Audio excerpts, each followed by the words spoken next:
प्रज्ञाला न्याय मिळाला पाहिजे, प्रज्ञाच्या आईची मागणी। 25 जुलै रोजी भोगावती महाविद्यालयापासून अर्धा किलोमीटरवर असणाऱ्या एसटी स्टँडवर विद्यार्थिनी घरी जाण्यासाठी थांबल्या होत्या। यावेळी भरधाव वेगाने येणाऱ्या मोटारीने विद्यार्थिनींच्या घोळक्यात घुसून जोरदार धडक दिली। या भीषण अपघातात प्रज्ञा कांबळे हिला गंभीर दुखापत झाली। उपचारादरम्यान प्रज्ञा कांबळे हिचा मृत्यू झाला। या प्रकरणी अल्पवयीन चालकाला पोलिसांनी ताब्यात घेतले, मात्र त्या अल्पवयीन चालकाला जामीन मंजूर झाला व अल्पवयीन चालक जामिनावर सुटला। अल्पवयीन चालक जामिनावर सुटल्यामुळे वंचित बहुजन आघाडीच्या वतीने जिल्हाधिकारी कार्यालयावर मोर्चा काढण्यात आला। यावेळी जोरदार घोषणाबाजी करण्यात आली।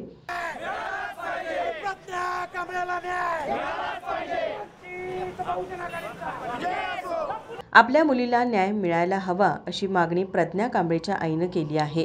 यानंतर प्रज्ञा कांबळेचे मामा म्हणाले, पोलीस प्रशासनाचा दबाव आहे मोठ्या प्रमाणात। तिचा प्रकार जे आहे आम्हाला बरेच वेळा आम्हाला टाळण्याचा प्रकार केलेला आहे, साईट मारण्याचा प्रकार केलेला आहे आणि ह्याच्यामध्ये मोठा हस्तक्षेप असण्याची शंका आहे। अशा आम्हाला राजकीय पण हस्तक्षेप आहे, पोलीस प्रशासन पण आहे, सगळ्या गोष्टी मॅनेज झाल्यासारखं आम्हाला वाटते। कारण का आमच्या मुलगीचा एवढा मोठा घातपात झालेला असताना आम्हाला जर त्याचा पाठलाग करायला 3 महिने आम्ही झगडतोय सर। अधिकाऱ्यांनी आम्हाला आरोपी सारखी वागणूक दिली सर। आमचं फोन उचललेलं नाही, 5-5 वेळा आम्ही फोन लावले, त्यांनी फोन आमचं उचललेलं नाही।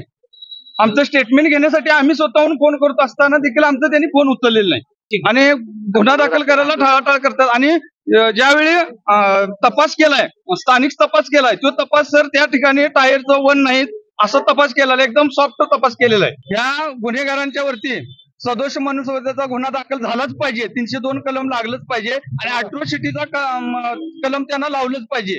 आणि ह्यो जो मोर्चा आम्ही निवेदन दिलेलं होतं अगोदर, सगळ्यांना निवेदन देऊन सुद्धा हा मोर्चा देखील थांबवण्याचा प्रयत्न आमच्यावर दबाव कालपासून जोरदार दबाव झालेला आहे। मोर्चा काढू नये म्हणून आमच्यावरती मोठ्या प्रमाणात दबाव केला। या मोर्चावेळी वंचित बहुजन आघाडीच्या वतीने प्रशासनावर जोरदार ताशेरे ओढण्यात आले। माझा महाराष्ट्र न्यूज साठी कॅमेरामन नाज अत्तारसह अमृता बुगले, कोल्हापूर। नोकरी असो वा लग्न, चष्म्याची अडचण आता होऊ देऊ नका। नंदादीप नेत्रालयात या आणि तुमच्या चष्म्यापासून मिळवा कायमची मुक्ती। कारण आता चष्मा घालवण्याची लासिक शस्त्रक्रिया फक्त 32,999 रुपयात। शिवाय 5,000 रुपयांपर्यंतचे लासिक स्क्रीनिंग अगदी मोफत। ऑफर मर्यादित कालावधीसाठी। तर वाट कसली बघताय, आजच कॉल करा 92 2000 1000। नंदादीप नेत्रालय, न्यू शाहूपुरी, कोल्हापूर। दृष्टी म्हणजे नंदादीप।